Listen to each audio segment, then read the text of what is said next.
Salutations, my name is Summer and this is Reading with Quaker Cats, and I do have Sylvie and Rollo and Mayfair and Randall's down on a blanket folded on the floor.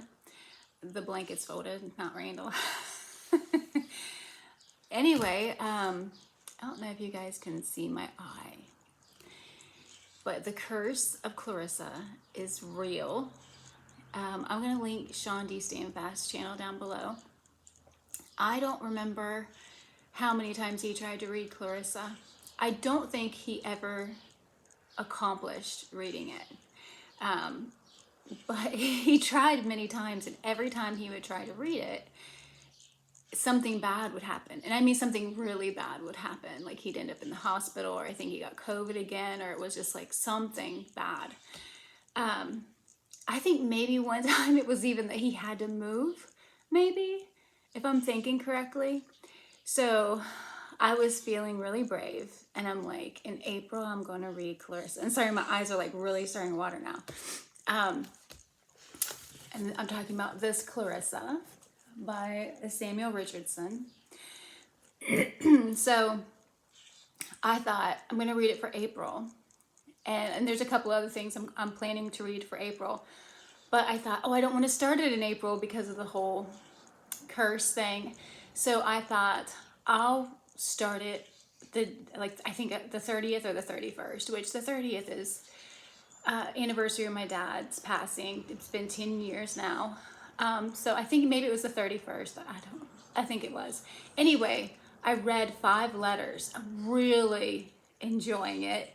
I have not picked it back up, by the way, but I read 5 letters and thought, okay, I'm really going to enjoy this.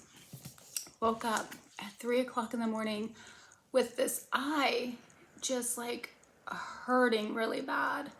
And I don't know if you guys can see how swelled it is, but I put eye drops in it and I've been keeping it clean and all that stuff. So hopefully come Monday, it'll be pretty much gone because that's when I start my new job.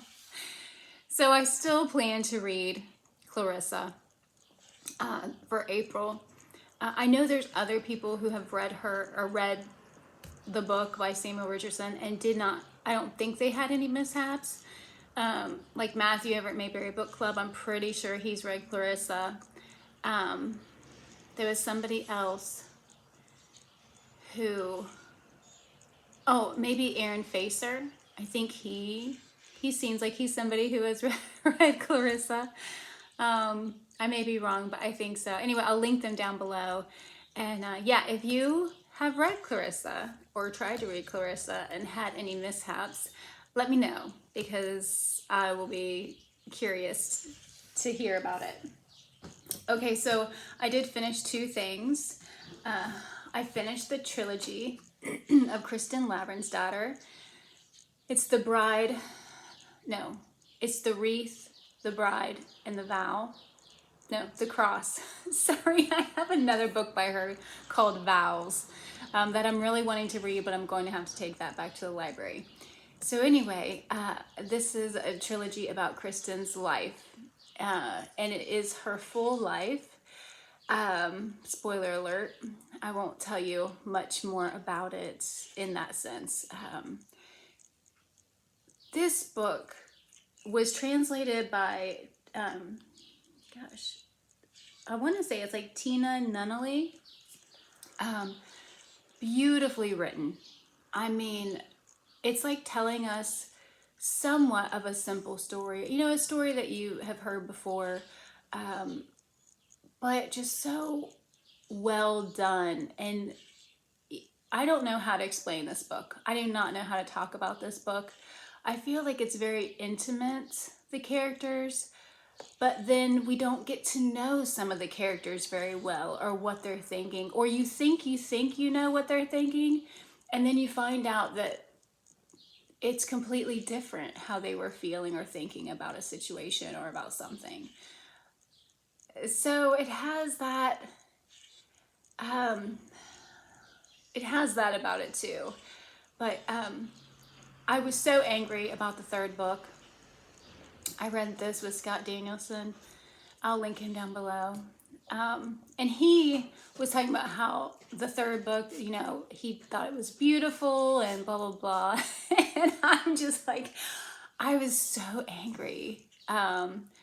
Once the third book started and everything that was happening, I'm like, seriously, can it get any worse? And it's like 1300s, you know, so yeah, it can get worse.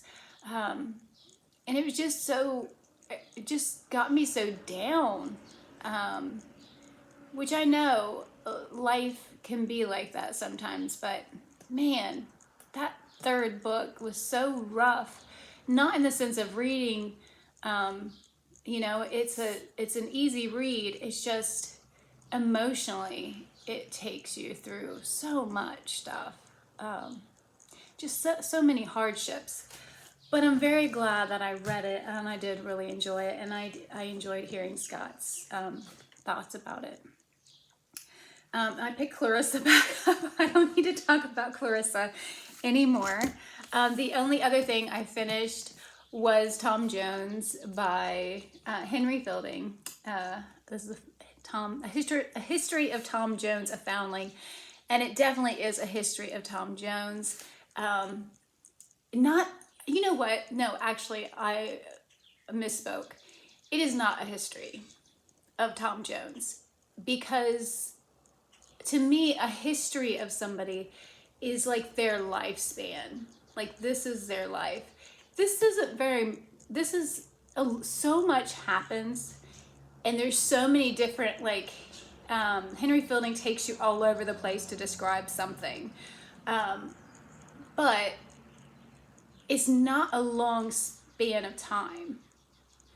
So to me, a history would be more about, a history would be like this, where you know about the person's life and family and all that stuff. More so, you do get to know about his family, and you get to know a lot about Tom Jones and his shit. I think it should have been called The Shenanigans of Tom Jones. Is very funny, very good. So let's see, I am reading on my Kindle Money by Emile Zola, and I'm reading this with Ariane, and I think it's book 18, but we're reading it as book 4. So on chapter 3, really enjoying it, very happy with the beginning of this book, because hey Rolo, because I know some of the characters already, where some of his books I feel like I'm thrown into a whole different place, and this one I feel like I kind of know what's going on, so that's good.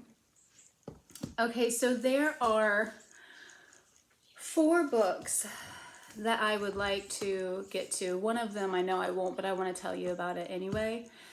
So one of my favorite mini-series, I guess, I don't know what you would call it, is Lark Rise to Candleford.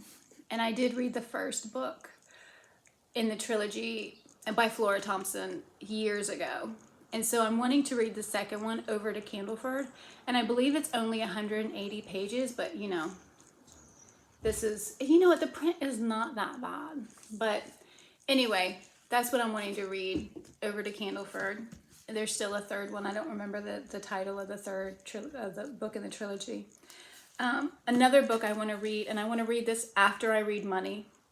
And this is The Disappearance of Emile Zola by Michael Rosen.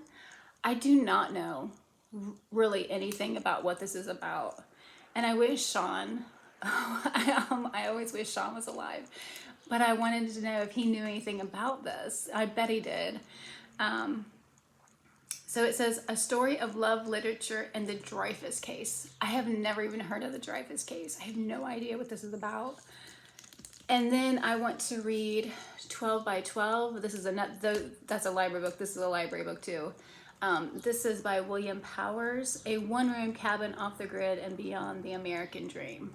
So he goes to stay at this woman's cabin, and it's his experience. She lives in a 12 by 12.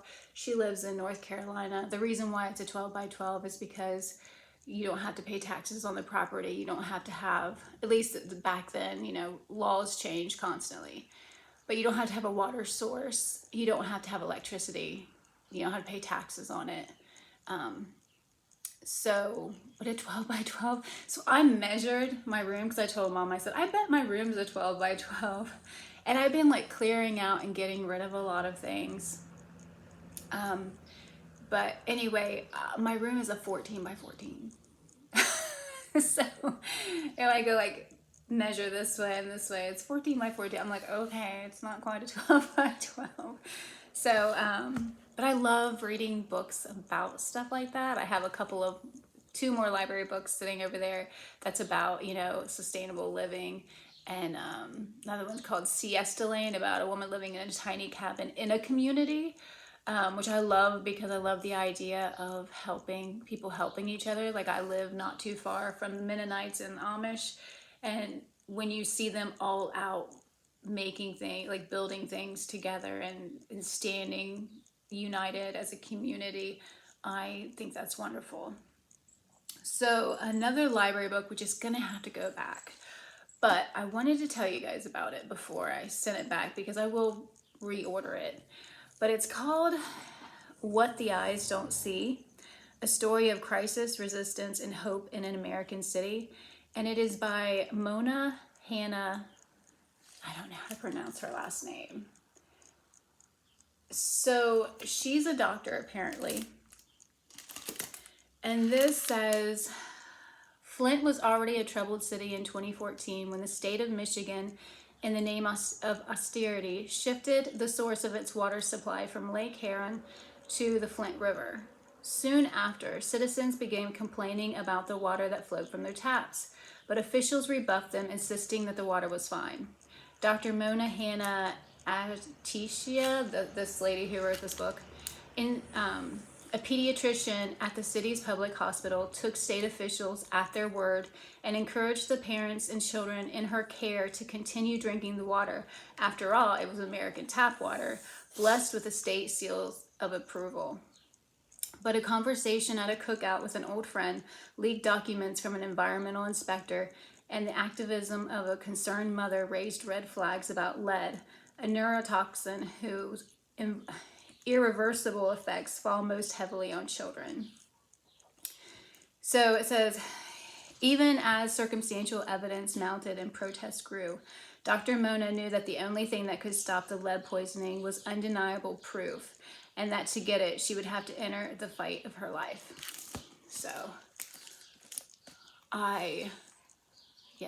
it's heartbreaking, devastating about Flint, and I feel like it could happen anywhere.